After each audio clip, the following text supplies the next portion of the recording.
The Angels have to go undercover to stop a killer who's been targeting centerfolds for Feline magazine. Will one of them end up uncovered? Get it? Uncovered.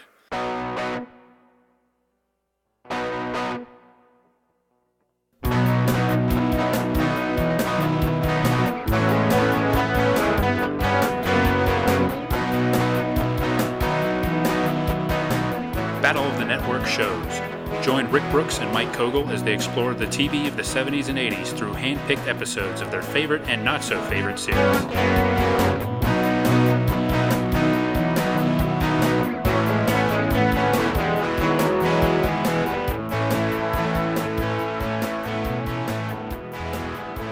Hello again, everybody, and welcome to another episode of Battle of the Network shows. I'm Rick, here with Mike. Hola. And today we're going to talk about one of the more iconic series of our era, I think, Charlie's Angels. Ooh. And I think we have an interesting episode to talk about. But Charlie's Angels is not a show that I watched a lot growing up, but seems like I was always aware of it. Same thing. I don't think I ever watched it. I don't know if this might be the only time I've ever seen an entire episode. Really? Charlie's Okay. Angels. And frankly, I mean, it was over by 1981? Correct. And, so it was done before I would have been wanting to watch it, I guess. Yes, that makes sense. But certainly aware of it and aware of Farrah Fawcett and all of that, and it stuck around. And the basic, I'd seen enough. I knew Charlie spoke through the intercom, and I knew about Bosley. Maybe I've seen some episodes, but I don't have a strong memory of it. Yeah, I think every now and then we talk about a show that's a little bit more famous than the actual episodes, and Right. I think this would probably be one of those. Yeah. Where there's standout episodes that people will remember, but, I mean, for example, just the fact that the main cast was only together for basically, one season? Yeah. Like Cheryl Ladd was in almost all of it. Yeah, Farrah Fawcett left after she made appearances, but Yeah. as a regular, she was gone after the first season. Yeah. Which is something that I think might surprise people. And also, it's a property that everybody seems to want to Right. revive. Like I totally forgot there was a version in 2011, like Yeah. a TV show version. That was the one with Minka Kelly, I Yeah. believe. I don't remember anything about it. I think probably the only reason I watched an episode was because Minka Kelly was in it. Yeah. But I don't remember anything else about it. It flopped Right. pretty quickly. And I know there's another movie. I've been seeing things about it recently. I think Elizabeth Banks is directing it, maybe. Yes. And playing one of their two Bosleys or something, and she's one of the Bosleys. Yeah, they're going to try to bring it back again after the Drew Barrymore produced movies Right. of the mid-aughts. Yeah. With Cameron Diaz and Lucy Liu rounding out the cast and various celebrity cameos and appearances. But those movies were, I guess, mildly commercially successful, Right. but certainly not critical darlings. No. And so every now and then when something like this, the movie or a revival happens, it might rekindle some interest in the old series. So I don't think it's really ever gone away like some other shows have. But at the same time, yeah, I think we kind of remember more the aura about it and the reputation about it more than Charlie's Angels as a show itself, even though it came out of the gates as a very popular TV show. Yeah. It did air 5 seasons and 115 episodes, and off and on has been in syndication through the years, and picked up by like MeTV has shown it recently. It's on DVD, Yeah. so it's available. It's out there if you want to see it. Yeah. Of course, part of the Aaron Spelling Yes. factory. Now the question is, do people want to revisit it? That's something that maybe we'll explore here. Yeah, I don't know. Well, should I maybe introduce this episode? Yeah. And then we'll get into the general show itself. And, Yes. this is from the first season of Charlie's Angels, that kind of classic, the main trio, Right. who we'll talk about in a minute. But it's episode 8, and it's called Lady Killer. It premiered November 24th, 1976, at 10 p.m. on ABC. So when it started, it was a 10 p.m. show. Then I believe it moved to 9 p.m. And, I don't know, interesting, 10 p.m., that seems kind of late for it. It seems like I would have thought, well, it was one of those 8 o'clock shows that they thought would appeal to everybody for a variety of reasons. Yeah, right. Wasn't too violent for kids or... Yeah. People who like blondes, people who like brunettes, Yeah, people who like Bosley. right. Right. Appeals to everybody. Yeah. So, as a little bit of context, this night that it aired, you had a re-airing of The French Connection on CBS, which was about 5 years old at that time. Wow. And at 10 p.m. on NBC, The Quest. Oh. Another one of those odd 1970s shows that I think we know from people from it being on Battle of the Network stars more than anything else. So, yeah, The Quest, we can confirm that it was a real show that did air. That was like a Western? I believe it was. It had Gary Collins in it, I think. Like Gary Was Tim Matheson in it, too? Yes. Yeah, okay. Yeah, it was not a Ben Murphy show, surprisingly. But it wasn't solely a shell production just to get people onto Battle of the Network stars. Right. Now, wouldn't that be interesting, actually? Yeah. If somebody made a fake show just to get somebody like Ben Murphy eligible to be on Battle of the Network stars. Like his people put together a package. Yeah. Like he couldn't get on Battle of the Network stars, but he'd seen it and he was such an athlete. Right. That's what I want to do. So, well, you got to have a show. Yeah. I want to prove that I'm an athlete so I can play football. Right. I think we're onto something here. We're going to have to explore that idea a little bit more. But Charlie's Angels, I think, probably won the night. I don't know that for sure, but it was, as we said, a very popular show in its first season. And the premise of Charlie's Angels is relatively straightforward. Would you agree, Mike? Mm-hmm. 3 angels come down from heaven. Exactly. To right wrongs. No, wait. Wait. That's not what this is. No, okay. Oh. Wait. That's Highway to Heaven. Yes. No, that's only 1 angel. Okay. Anyway. Although Michael Lannon's hair was probably equivalent to any of the lovely ladies on this show. Yeah. He could compete with them. Yeah. There are 3 young women who went through the police academy and then got desk jobs. And the mysterious... Like meter maid type duty, things like that. The mysterious Charlie Townsend, voiced by John Forsythe. Yes, making his return to the podcast. Yes. Recruited them into his, I guess it's a private investigation firm. Yeah. What a pickup line that is. Yeah. Hey, how would you like to be part of my private investigation firm? Yeah. He sends them on these undercover missions, along with the help of Bosley, and that's the premise. Bosley's kind of like the main operative. He does actually all the grunt work, the real work. Yeah. Not as opposed to the Angels, but he's Charlie's proxy. Right. And he's the one that kind of deals with Charlie directly, and then Charlie just communicates via like a cool speakerphone thing. What if Charlie had been played by William Demarest? Ooh. Uncle Charlie. Uncle Charlie's Angels. Yes. Uncle Charlie's Angels. Now, there's a show I would definitely want to see. Listen. When I was in Macau. Already derailing. It would certainly give the show a different feel, like, just the thought of Farrah Fawcett cooing over the unseen William Demarest. Right. Charlie, are we ever going to see what you look like? You don't need to know what I look like. Milk drinkers. Anyway. He'd use all his contacts from being in the Merchant Marines. Yeah. Would serve them well. Yeah. Yeah, I got an old military buddy. Yeah. He can help you out. You need somebody to do some heavy lifting. Yeah. I didn't get it from this episode. Do the Angels have, like, different specialties that they each do, or? I don't believe so. They just... I think there's sort of... Well, we got... Okay, Kate Jackson is Sabrina. And she seems a little bit like the field leader. Yeah, I think she's supposed to be the brains of the group. Yeah, and... Jacqueline By the Smith way, I read Kelly. that Kate Jackson was involved in some of the development of the show. Yes. Which is interesting. Yeah, I guess that's... now, she had been on, like, a show before that. She had been on The Rookies, which is another Aaron Spelling show, I think. Yeah.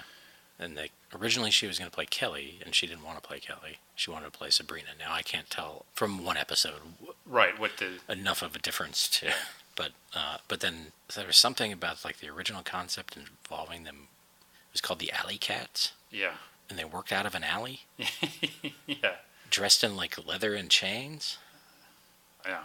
One of the great... I don't know why that didn't fly. Even then. So they're... Yeah, anyway. One of the great undelivered premises in TV history. Yeah. So, yeah, there might have been more distinction. I don't... Yeah, it seems like in a lot of these episodes that I've seen, there's not a whole lot of distinction between them. Mm-hmm. I think except maybe Farrah Fawcett's character is supposed to be the more glamorous one. It seems like anytime there's a designated sex symbol, it's her. Right. Farrah Fawcett is Jill. But this was just the luck of the draw on this one. Yeah. But and Jacqueline Smith is Kelly. Yeah. Jacqueline Smith is always my favorite of the Angels. Sure. Yeah. And she was there the whole run, right? She was, yeah. She was the stalwart. Yeah. Farrah left, and then Kate Jackson left eventually, and they were replaced by Cheryl Ladd. Some other people. Yes, Cheryl Ladd came on in the second season, and the show actually didn't. You'd think maybe the show started to decline, but the show was still a hit in the second season. Yeah. And then eventually they really kind of started watering it down. They brought on Tanya Roberts in the last season. Shelley Hack, I think, replaced Kate Jackson, and then Tanya Roberts was on the last season. Yeah. And not one of the more popular Angels, I believe. And the circumstances of Kate Jackson leaving, she was cast in Kramer versus Kramer, and the show wouldn't adjust the production schedule so she could do that movie. Wow. That's a pretty. Now I don't know that she would have won the Oscar that Meryl Streep won, but that's a huge step up. It is. That she lost. Right. And then her next big project that I know of was Scarecrow and Mrs. King. Yeah. So she was essentially left the show for spite. Yeah. She didn't leave the show for anything. She left the show because she was denied the opportunity. Yeah. And really, I can't blame her. No. Can you imagine? And especially after that, I mean, I know they fought it, but they did let Farrah Fawcett leave. Yeah. To pursue her, movie career that didn't really turn into much of a movie career. Right. Farrah Fawcett did leave to be a movie star, and it didn't work out. Yeah. Kate Jackson had this amazing opportunity and didn't get it.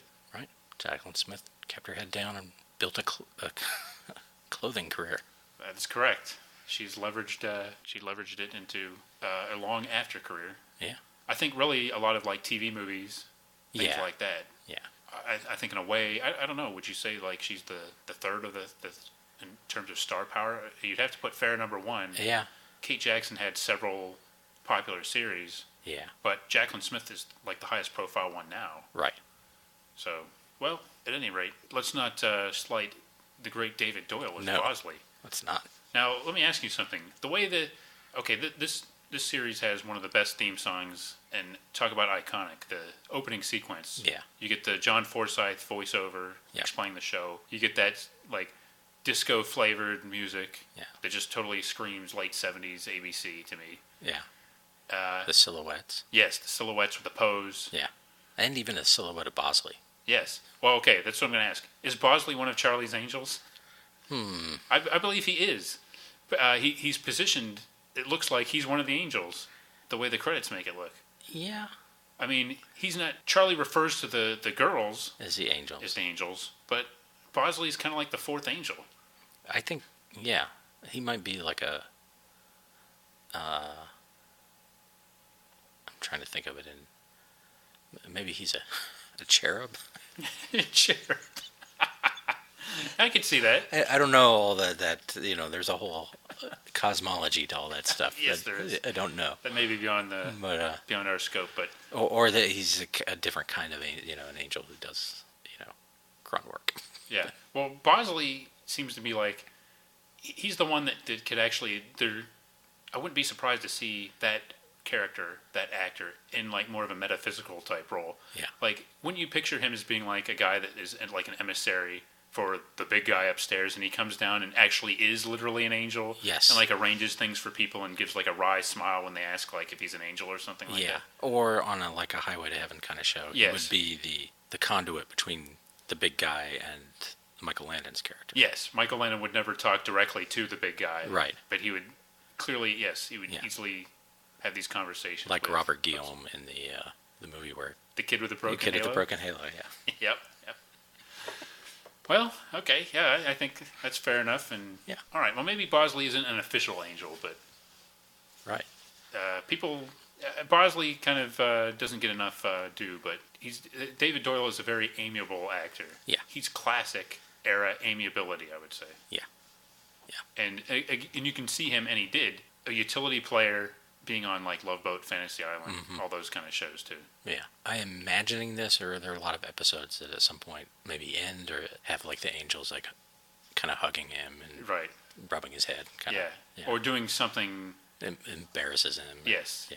As a matter of fact, I did just see one of those where they spray him with champagne at the end or something like that. Yeah.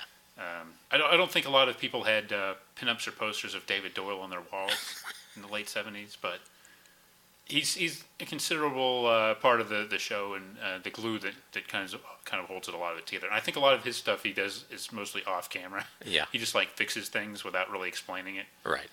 It's just like, oh, Bosley took care of that, so Yeah. that's probably a good device. Yeah. For the show. Sure. Got to move it along. Speaking of moving along, Mm-hmm. Lady Killer. Yeah. And should we tell the good listeners why we selected Lady Killer? Yes, as embarrassing as it is. It wasn't the premise so much. Although, I gotta say, the premise, which is kind of, to me, a stock BOTNS-era premise, or at least part of it, that someone is murdering centerfolds for Feline magazine, and the angels are brought in to go undercover to find this killer. Yes. And that in itself wasn't, because other ones we looked at were just as potentially lascivious as Right. that. There's a prison one, one with them being targeted as killers, Right. or by killers. Roller derby. Roller derby, yeah. Every episode was kind of an excuse to get them into different costumes or Yeah. situations in peril, but that was kind of the premise of the show, was that they were going undercover. Yeah. Because we all know that there's certain crimes that can only be solved through thorough investigative undercover work. That's right. And Charlie even reminds them of that in this episode. Yeah. They knew that was the deal going in. Right. Because they all balk at the idea of that they might have to actually pose for a centerfold. But yeah, we chose it for a couple of the actors who appear in it. The male actors. Yes. BATTY winning Hugh O'Brian Yes. is Smooth. the guest star of this episode as Yeah. the patriarch of this empire Yeah. of Feline magazine. He very appropriately named Tony Mann. Get it, folks? Tony Mann. 2 N's. Yeah. He's so manly. Yes. He gets another N. So he's the Hugh Hefner stand-in. Yeah. And he did not disappoint in this episode, but that's No. one of the reasons he's a favorite of ours. Yep. And also in a prominent role is somebody. Has he actually been on a show that we've covered? I don't think so. I don't even know if we've mentioned him We yet. may not have mentioned him, but the great Alan Fudge Alan Fudge. is essentially the right-hand businessman, Yes. I guess, of Tony. David Earhart, I think. Yeah. And Alan Fudge appeared on many fine productions in this era, and he was had a prominent role on The Man from Atlantis Yes. with Patrick Duffy. And I guess that was after Charlie's Angels. Man from Atlantis would have been a year or two later. Yeah, I think so. Yeah. Maybe his performance here helped him land that role. Maybe. He makes an impression. And the other notable guest star, I guess, but is not someone I didn't know her name, but she got special guest stars. Jan Shutan or Shutton as Paula, who's a pretty important character. Yes. And who was Jan? She played Paula. Okay, but I don't know. I don't know anything about why she got a special guest star, so I assume she's important. Okay. The Well, people, I mean, Hugh O'Brian didn't get a special guest star. no, that's a good point. I There's something weird about that, actually. mean, he got first guest star. She didn't look familiar. She was on Star Trek. She played Lieutenant Mira Romaine in one episode. Okay. Outer Limits. Hello, Larry. There we go. Okay. That's where everybody will know it from. Quincy a couple times. Charlie's Angels. Sons and Daughters. Multiple episodes. I don't know if that was a miniseries or... But she was on multiple episodes of that, whatever that is. Love Plain American White. Style, of course, because everyone was. Room 222. She was Bonnie on Room 222. Okay. She was in some Dick Tracy thing. Ben Casey. Wow. It's going back a ways. I guess she's somebody people knew back then. Okay. Would have said, oh, it's Jan Shutan. Or she had a really, really good agent. Yeah. Or, was pals with her and spelling her. Mm-hmm. I mean, she did a good job. Yeah. Not questioning that. Anyway. Yeah, we gave you the premise, and we at the beginning of the show, if we get into the episode, we actually see one of these murders happen. And this particular killer murders with chloroform, which frankly made it a little unclear that it was a murder. Yeah, that's chloroform is well used. That's a good way to incapacitate someone. Yeah. But kill them, that wouldn't be my first choice. No. And then he cuts off their hair. Insult to injury. And the centerfold also works at one of the clubs, the Feline Club. And apparently that's a way to get in the magazine is to work at the club. Yeah, there's kind of like you work your way up a little bit. Yeah, and instead of bunny ears, they wear cat ears and Tails, of course. Right. So Jill is the one, the lucky one that gets to work in the club. Yeah, that's when they get the assignment. Yeah, they draw for the shortest pencil, right? Yeah. Yeah, and she gets it. It seems a little rigged, but funny how that worked out, isn't it? Yeah. Right. And the other two go undercover as. Oh yeah. So Sabrina, I guess, is someone pretending to work there, or his old girlfriend or something. Right. That's She's really weird. just pretending to have a relationship with him, I guess, to excuse her being around him. Yeah. But isn't really given a defined role as far as like working there. Right. And Kelly is a singer at the club. Yeah. Which was a funny bit, but yeah, and they want to find out, and so not only these centerfolds have been killed, I think 2 of them, but yeah, the second one makes it a pattern. Yeah, but also the business has been plagued with sort of weird incidents, accidents, and yes, a dreaded busboy walkout, and right. That can cripple an empire. Yeah. So yeah, our buddy Hugh brings him in. He does, and he's very suave. He is. He's not quite as. He's a little bit more humble though than I expected. Yeah. I mean, he's not playing him as a jerk. No. They make jokes about his predilection for younger women. Yes.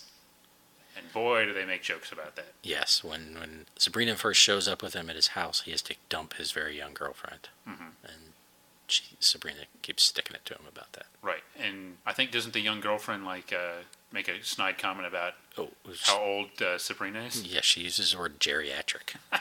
Geriatric. For a 25-year-old or something. Yeah. Maybe 30. I don't know. Right. Yeah. Yeah. So there's a running thing that that he's not usually seen with women that are over 21. Yeah. Which in a way might play into some things. I don't know. Maybe that's subtext. Yeah. But we see a little bit of Jill at the club, and when Kelly sings, they're all and Sabrina's there with Tony watching, and she's surprised, and Jill's surprised, and then it turns out she's Bosley's sitting behind a stage with a tape player. Yeah. And she's lip syncing. Yeah. So I like that image of just Bosley sitting there with a big reel-to-reel tape player on his lap. Right behind an actual curtain. Right. Yeah. The only thing missing is there being a problem and Right. it's skipping. Yeah. And her having to mime the skipping. Yeah. But there is a problem though, which is that other girlfriend he just broke up with shows up with his nemesis, who runs another magazine, which I'm assuming is what do you think, is it the Penthouse or the Hustler of this world? Well, the fellow is definitely a crude individual. Yes. Not as refined and self-styled debonair and suave as Tony is. He's more, he says what's on his mind. Yeah. He's more blunt. He's a little bit of a Tony Clifton. Yes, he's abrasive. Yeah. He's in your face. Yeah. So either one of those. Right. I think maybe the Penthouse to the Playboy might be a good, probably. good way to go. Yeah. Yeah. Because I think he has aspirations to be classy. Yes. He doesn't realize maybe, whereas a lower level wouldn't even care. Are you saying Larry Flint didn't have aspirations to be classy? Well, I'm not saying anything about that. I'm just speaking hypothetically. Okay. But he and the girl are being really loud, and then that was cool because Hugh got to get in a fist fight. He did, yeah. He Yeah. kind of goes and confronts him, and Yeah, tables get knocked over. yeah, People fall over all over the place. They certainly get a suspect. they do, yeah. Yeah. Right there. We've also met Alan Fudge as David, who seems like a very cold, Very buttoned up, a little snide. business-like, cynical about the arrival of the other, of the Angels. Yes, but he doesn't know who they are. No, but I think he kind of resents their Yeah. presence, but it does seem like he resents anybody kind of getting in his way Yeah. and being involved kind of in the inner circle. Yes, and he's styling in his orange-tinted glasses. Yes? Just his initial reaction to Jill was not entirely pleasant. No. So he's already suspect. Yeah, it's almost refreshing in a way that he's focused on his own goals, that Yeah. he's one of the only men that isn't hitting on Farrah Fawcett right away, That's true. We get a lot of that. which sort of makes him stand out, really. Yeah. There was a bit in the club where there's some, I'm guessing they're convention guys. Yeah, some high roller. And they got name tags on. And one of them gives her, without her wanting it, but gives her his hotel key.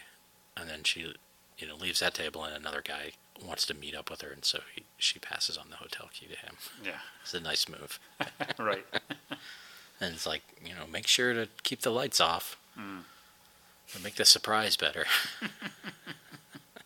And then there's the manager of the... Well, there's this Paula. I don't know what her job... She seems like the manager. I guess she's the manager of the girls. Yeah, I think that's how I interpret it, but I don't remember them actually specifying that. Because then this Victor guy later says he's the manager. Yeah. When he's, harassing her. Right. Well, I guess you've got the manager of the club, and maybe maybe there's a distinction between the manager of the overall company. Yeah. That kind of thing. Right. Tony likes to delegate. Yeah. Hugh O'Brian, he doesn't need to be involved in every detail. That's except right. maybe picking the centerfold. Picking and being there for the photographs. Yes, he's intimately involved in that process. Right, yeah. Not so much making sure that there's enough cases of bourbon for the club every week. Right. He's willing to delegate that. Or that they're paying their bills at all. Correct. Because they are in financial trouble. This is true, yes. Yeah. But then we see a phone call between Alan Fudge and the rival, the very hairy rival. And so clearly they're up to something. They're involved. So now we've got another suspect. Right. There's something that Tony doesn't know about that Yeah. those two are working up. Yeah. So I would definitely put Alan Fudge on the suspect list. Yes. And then we get an initial photo shoot. Like some of the girls, including Jill, of course, because that's rigged, get invited over to have their photograph taken while they're playing tennis. And then she kind of gets offered this centerfold idea. But while it's happening, someone puts a red tennis ball in the tennis ball cannon. Is that what you call that? What do you call that? Yeah, like just the ball machine, I guess. The ball machine, that's a better than tennis ball cannon. Yeah. And although in this case it did, because once the red ball flies, it hits a racket and explodes. Yeah, that's pretty... Yeah. It's not just that it's a weird color. It's like a bomb. Yeah. Yeah. That's bad news. So, we assume he's there. It must have been David, Alan Fudge. They certainly make it look like he has proximity, Yeah. access, and motive. Yeah. We also see someone take a key out of Jill's purse, which has her name on it. Yes. I guess it's her purse, something, and make a copy of it. Right. Like in clay or so stuff going on. And then they finally they're suspecting him now. I don't remember what I guess Paula kind of tips them off maybe to look into him, but they go after David, and Kelly breaks into his house while Bosley's distracting him at the mansion. Yes, he's posing as a journal, or he's doing a story on A biography. Yes, on the Empire, and he's essentially saying, "Hey, if you don't cooperate, I'll just make stuff up." Yeah, and she finds he's saved like all his day calendars, all the pages from that, and some of the events that have happened. He has dates written down before they happened, so they seem to have some evidence on him. Yes, it's suspicious. Yeah, but when Sabrina, she tells Tony about it, we get a nice monologue from Hugh about how they started their magazine, and so they go way back. They go back to the beginning. Yeah. And he's not going to believe it, and no matter what any cockamamie calendar says. Yeah, he simply won't accept it. Yeah. He's not having any of that talk. Yeah, and it's a good Hugh O'Brian moment. He gets to be wistful and he's showing his loyalty. Yeah. I mean, he doesn't play this character as a caricature by any means. No, and I think that helps. And then so I guess the first night she slept in his room and he slept in the guest or something like that. Anyway, he goes into a bedroom. Yeah. That has a waterbed, and Sabrina's watching through the door, and then she sees something with the bed and tells him not to get in. And it turns out she figures out it's like electrified or something, and she throws a book or something at it, and it catches on fire. Yeah. It would have been bad news for anybody diving into that bed. Yeah, and then they set the Angels and Bosley set the next part of the plan in motion, which is they're going to blackmail Alan Fudge. Yeah. Maybe not entirely legal, but... No, it's a little extra legal. All for a good cause. Yeah. The ends justify the means. That's right. And I think that's kind of the thing I mean, unlike some other shows that involved private investigators of the era, like a lot of them, they would deal with, they'd have contacts on the police force, and I don't think that was really a thing on Charlie's Angels. I think it was all kind of adding to this, fantasy element of it. Actual law enforcement wasn't as big a part of the show. When you had to have cops show up or something, they would have a presence, but it's not like... And actually, there's another episode I was watching recently where we learn, I think Sabrina's ex is actually a police or detective or something like that. And there's kind of a history there with those two. But overall, you don't see a lot of working with the authorities, I don't think, on the show. Or maybe Bosley's doing that all behind the scenes and we don't know about it. Well, Charlie's too big for that. He is, yeah. This isn't Magnum or, some other run-of-the-mill private investigator. Right. This is an organization. Well, when you're rich enough, why bother dealing with things like, legalities and... Now, he's not as big as the company in Search. Right. And he doesn't have that technological advantage, but he's definitely in a space in between those two. Yeah, and he certainly... I'll tell you what, they get a lot done considering he's got essentially 4 employees. Yeah. Bosley and the 3 Angels. He gets a lot done. Well, pound for pound. They probably only take 1 case at a time. That helps, I'm sure, yes. It seems like from some of those other descriptions that it's not always rich people. So maybe like the Tony Manns of the world help pay for the prison one. Yeah. Which I assume didn't involve rich people. But. Yeah, and sometimes, as a matter of fact, sometimes they'll waive their fee. Ah. Charlie will refuse to accept the fee. Yeah, well, you can do that when you're running an oil company in Colorado. Yeah, that's right. Yep, very benevolent to have this little side business. They totally should have made that. Yeah. Done that. Like established that. Just had 1 episode of Dynasty. Yeah. Excuse me. Yeah. Boz? Hello, angels. Yes. If only.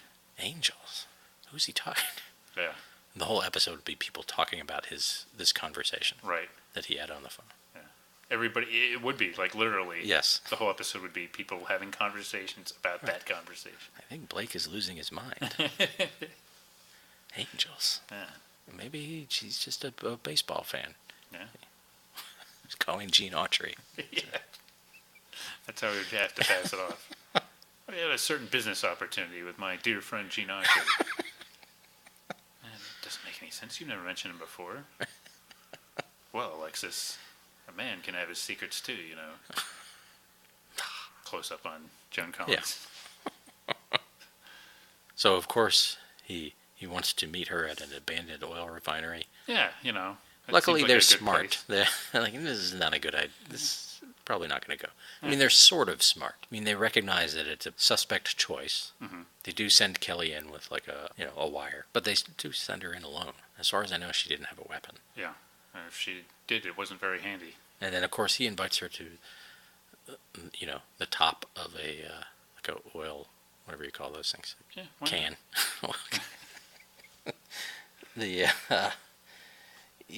At a tank, a big tank, Yeah. So she goes up there, he pulls a gun.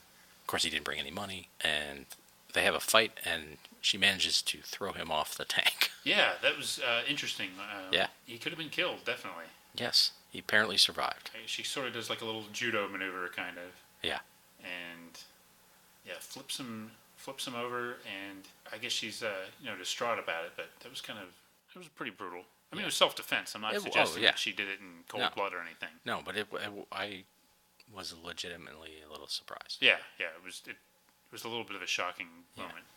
Now, I noticed maybe in this situation I understand it because she knew she had backup. But it happens later. There's a different thing that the angels scream a lot when they get attacked. Yeah. Which definitely on this kind of show now you wouldn't have that. Right. Like the female character might grunt or something, but they wouldn't show fear that way. I think we might want to save that for later. A little bit later when we play America's favorite game show. 2 guys determine whether or not the show is feminist. But no, I do think that's a legitimate point, and I think that's something we should talk about later. Yeah. Okay. But again, in this case, stood out to me too, especially and in this scene. Yeah. It was a way to signal them that she was in trouble. Right. Although she had the wire to it, but she could have just said, "Hey, I'm in trouble." Right. Yeah. She did do stuff, didn't she? I know she definitely said, "There's nothing in the suitcase" or something. Kind of giving cues like, "Hey, it's not going well." Oh, is that a gun in your hand? Yeah. But it seems like it's all wrapped up. Right. Yeah. It actually really did. It did. I mean, I kind of thought it was. I have to admit. Yeah, I was watching the I wasn't timer. cognizant of the time of the show. I was like, yeah. Oh, okay. It was. There were like 15 minutes left. Yeah. I'm like, okay, this doesn't seem done. I mean, Alan Fudge did a good job coming across as the heel. Yeah. And he definitely was a heel. He was, but not the main right. murderous heel. Yes, he was definitely doing the things to, he wanted to bring down the company so that the other guy could buy it and he could run it. Yeah. The way he saw fit, stabbing his pal in the back. Well, he landed on his back. That's right. After a short, a long fall off a off a high place. Yeah. Short fall off a high place. One of the two. Yeah. It hurt, I'm sure. So they're all relieved, but of course, we know, of course, as Chekhov said, if someone copies a key, is Mr. Chekhov again. You know, Yes, yes. Someone copies a key in an earlier scene, at some point they're going to break into someone's house. Yes. So Jill's going to bed, everything's nice.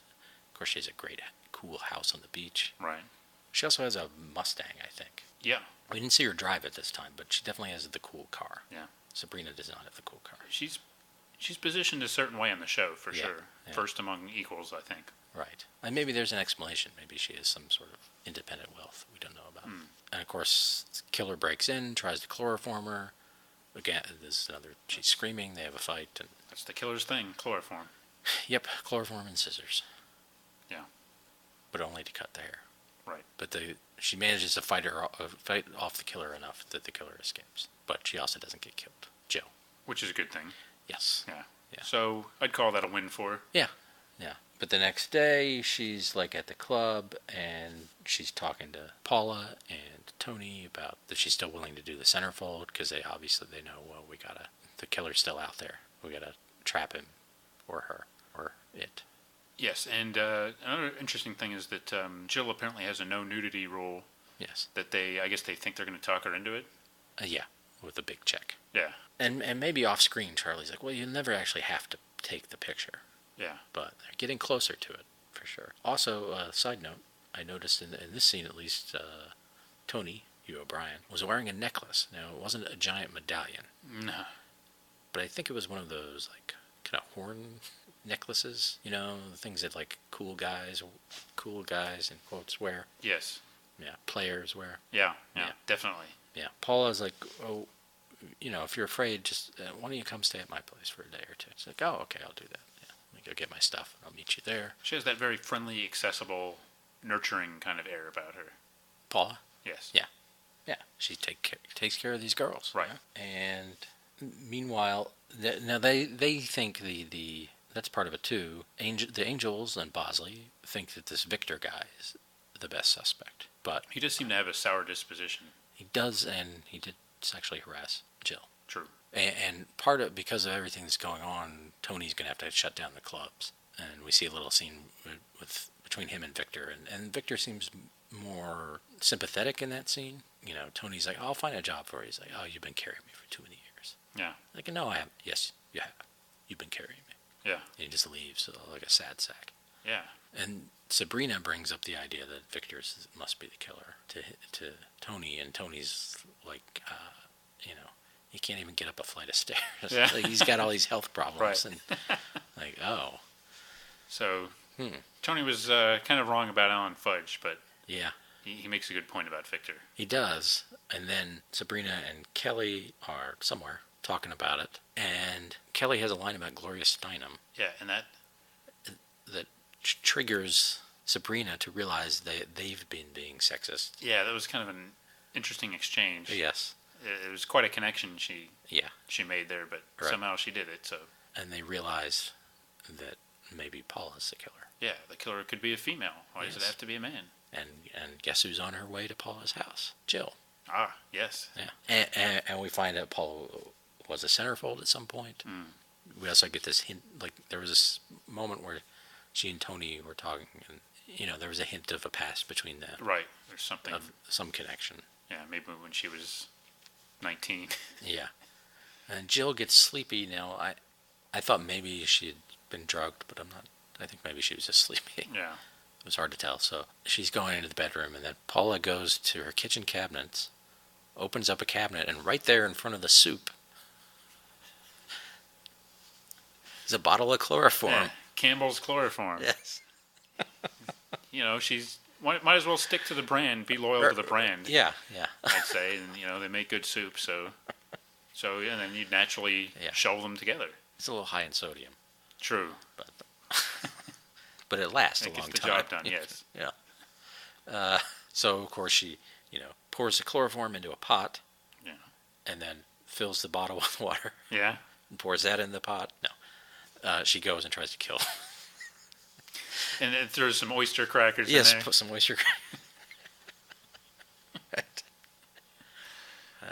Pepper. Yeah.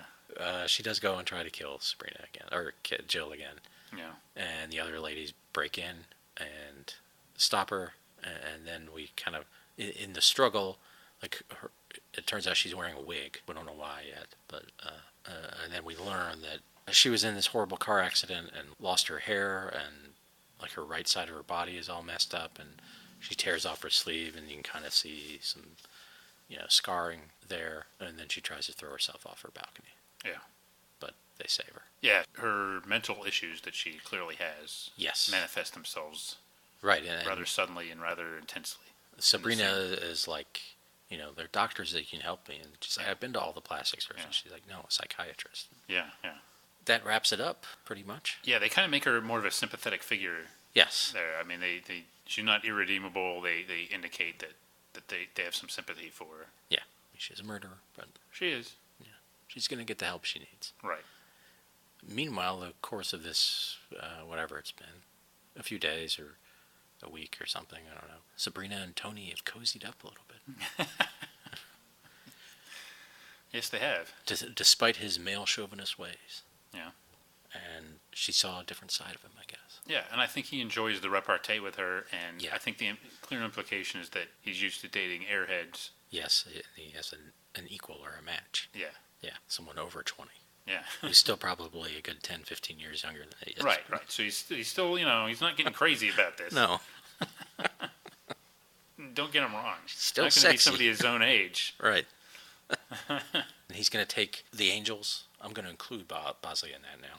Yeah. As an angel. And he's going to take them out to dinner. He's also giving them bonuses. I don't know if Bosley gets a bonus, but I don't know what he's probably in some poor, horrible middle management situation. Right. He doesn't get overtime. Yeah, he's got salary freeze. Yeah. Well, Bosley, you get to hang out with these 3 beautiful women all the time. Yeah. A lot of good that does me. Yeah. So the angels are excited to hear this. Yes. That they'll get the free meal. Yeah. Right, and then I know what happens at the very end of the scene, but I'm trying to remember what instigates it now. Are they all just like surrounding Tony, or? I'm not sure where you're going. Well, at the end, like Tony, for some reason, like Bosley, like in a a Lockwood, not. Right. Well, Burgess Meredith saying Lockwood Way, and right, it cuts while he's saying it. But he also says that he's going to take Sabrina out the next day. You're right, separately. Yeah. So then the other girls get jealous, right? Because she's going to get 2 dinners. Sabrina's going to get 2 dinners. That's right. Because he makes it clear like, well, that'll have to, Yeah. So I don't know if Bosley's as jealous about that part, but no. But he's kind of excluded. So the other, they're like backing him against the wall. Right. Yeah. I just like that he got to do that. Bosley. So, I don't know if there really is going to be a romantic future with Tony and Sabrina, but it's 70s weekly TV. No. Yeah. It strikes me almost as they're getting along, but it's almost like they're going to have dinner, but really he's going to go back to dating the 19, 20-year-olds, but with a respect for Sabrina. Right. Yeah.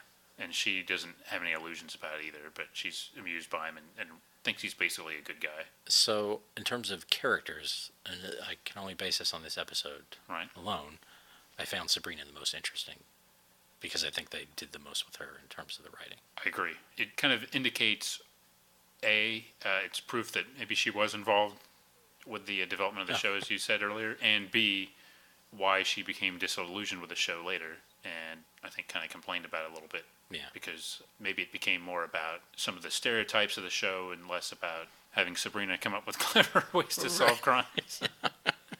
I didn't really mean to take it that direction, but yeah, I think you're right. Now, I think to make clear, Jill is not playing a dumb blonde. No.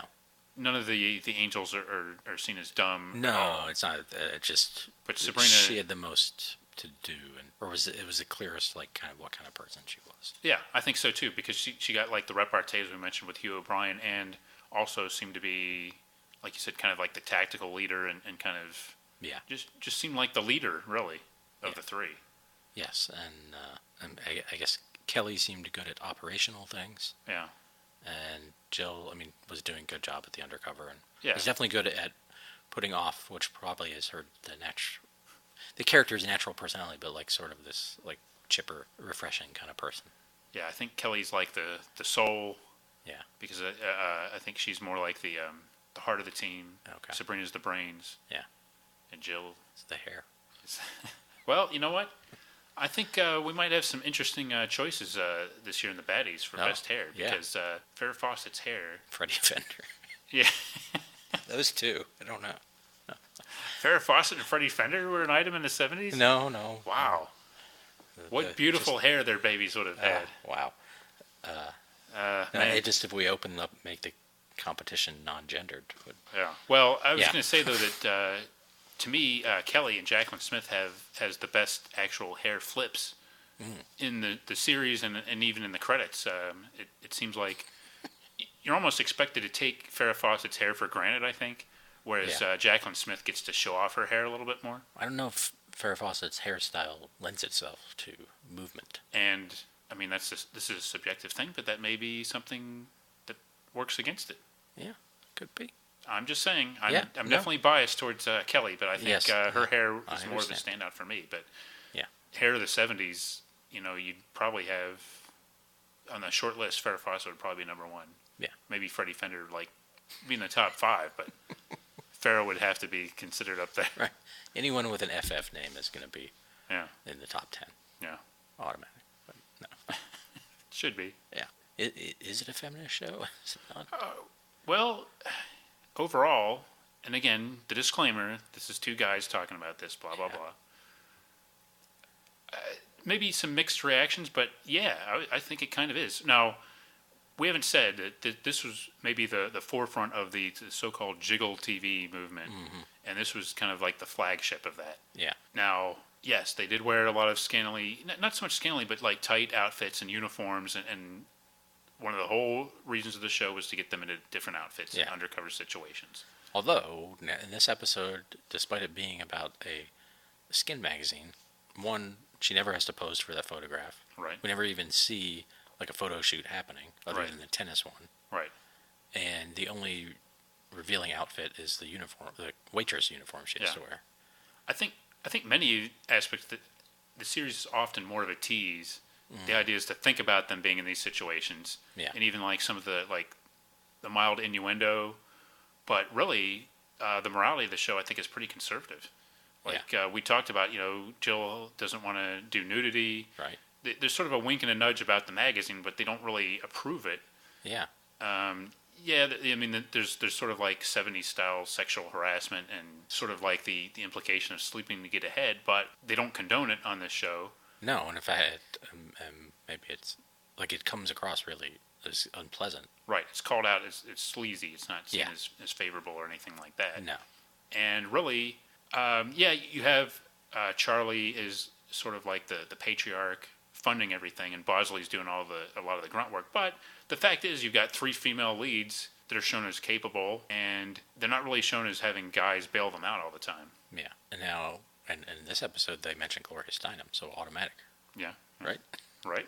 There you go. Instant feminist cred. No, but that did seem like, okay, because the line was something like, would Gloria Steinem drum them out of the Corps for something? For doing, And, so it at least suggests that the characters think of themselves as feminists. Right. Which probably 3 women who would try to become cops in the 70s would. Right. That was still a unique choice at that time. Mm-hmm. I mean, I think one thing that you could criticize is Charlie referring to them as his girls. And, yes. And it was a little condescending. But again, I think we can't use, modern standards all the way to describe this. It reminds me of something like Three's Company that we talked about, where you might have a reputation, but the actual morality of the show and the characters would be aghast at some of the things people would assume that they were doing. Yeah. Because they're really not. And there's sort of like an underlying morality that makes the show really more about like a tease than actual, the kind of just helter-skelter, over-the-top sexuality that people might assume was on the show. I think overall, I think there's something to be said the fact that you've got 3 capable women that can physically handle themselves and mentally are doing much of the work. I mean, Sabrina basically solves this herself. Yeah. And Bosley is a support role, but not seen as superior to them. I think actually the pilot movie, which I watched a while back, had more aspects of, okay, here's comes guys that have to bail them out, and they have to get help from like law enforcement other people outside. Yeah. That was more like all women in jeopardy. Charlie's Angels, I think the women are put in jeopardy a lot, but they get themselves out of it. Yeah. And help each other. And yeah, that's true. In the pilot movie, there's like 2 guys, right? Yes. Like David Ogden Stiers plays it. Yeah. And Bosley's kind of a goofball. Yes. Yeah. It's a little different. And, one interesting thing that I think came up actually was that the pilot movie was a big smash. And I didn't independently verify this, but I think it says in Wikipedia that, yes. that they were so skeptical that they actually ran it again. Yeah. And it had great ratings because nobody at ABC thought this was going to be successful. Yeah. Just hilarious. It's like, no, I don't buy that. Play it again. Yeah. It's like, what? TV was a lot different back then. Yeah. Just show it again. Yeah. Yeah, I don't know about the answer to this feminist thing, but I think probably, the show is inspirational to girls on some level. And well, Drew Barrymore seemed to think it was and wanted to remake it. I don't think it's as anti-feminist as people might expect. No, I don't think so. Especially for the standards and compared to some of the other stuff in the 70s. Yeah, this has the reputation, but it's really not quite so much. Even like the infamous Angels in Chains episode or whatever, the prison episode you mentioned. Yeah, I mean that's more exploitation and clearly takes its cues from some of the exploitation cinema of the 70s, but it's relatively tame. Even so, and it was a 10 o'clock show, but they didn't really push the envelope all that much. I don't think. I think something like Battle of the Network Stars was much more right that kind of TV than this. We probably talked about this when we talked about Wonder Woman, but there weren't a lot of dramatic roles for women at this time. No, and in fact, Charlie's Angels was one of the only shows that had them. Yeah, I'm trying to off the top of my head, Macmillan and Wife. Yeah, and they had like a relationship with Susan St. James, where I guess she was more or less an equal to Rock Hudson's character, but that was kind of an exception. And at some point, I guess you had Mrs. Columbo, right, which didn't work so well. And but you're right. Yeah, it was a little bit of a rarity. I guess Angie Dickinson in Policewoman would be one of the standards there. Right, Angie Dickinson on Celebrity Bowling. Yes, and of course. Oh. And actually, on Policewoman, Angie Dickinson did go undercover a lot. Yeah. So maybe that had some influence on this, but yeah, I mean, it's a light show. It's fun and a little bit silly. Yeah, it's entertaining for what it is. It's not classic television in the sense of other kind of more prestigious shows, but again, it does what it sets out to do, and it was very, very popular for a brief but significant run. Also, a woman wrote this episode, which is interesting. Yeah, maybe that's how that Gloria Steinem line got in there. Was it Gloria Steinem under a pseudonym writing for Charlie's Angels? That'd be interesting. Yeah. I'm just going to posit this one idea. Okay. Hugh O'Brian is not really playing Tony Mann.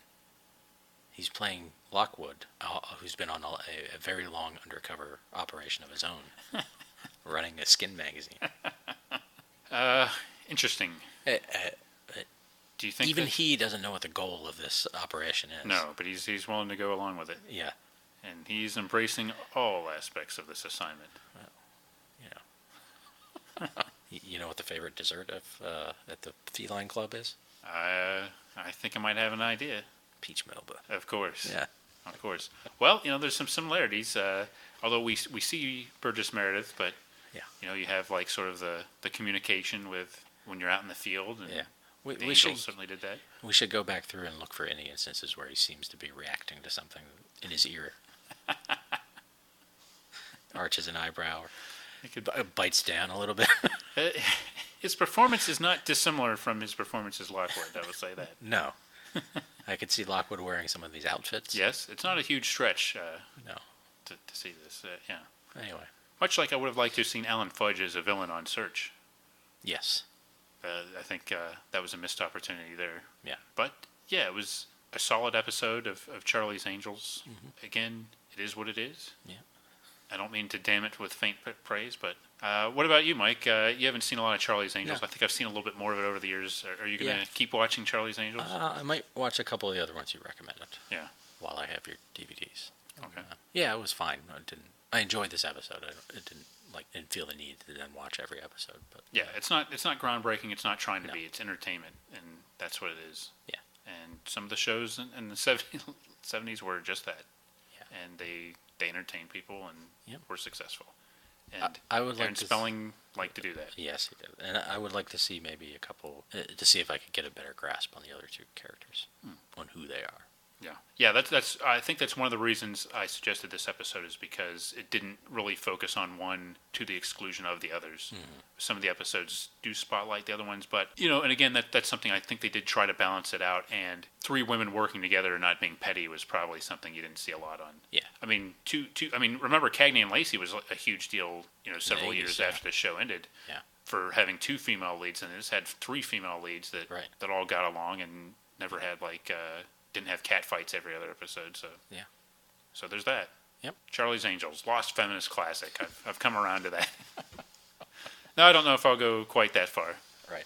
But it is a classic in terms of great hair and great theme song and great guest appearance by Hugh O'Brian. Exactly. And Alan Fudge. Of course. And Jan Schutan, who did a fine job as Paula. As always. Yeah. All right. I'm going to leave you with the final word. Anything else? I mean, you just made a grand statement there. But me to have the final word? Yeah. I think we've about said it all. Maybe grab a peach Melba or something, but I think that's all there is left to do. This episode brought to you by the new Feline magazine, now all about actual cats. This episode also brought to you by Charlie Townsend Investigations. We'll solve any case for you, except what Charlie looks like. This episode also brought to you by Peach Melba. Join us next time for another exciting episode of Battle of the Network shows. Learn more, leave feedback, and suggest future episodes at battleofthenetworkshows.com. Follow us on Twitter at BatNetShows and like our Facebook page, facebook.com/Battle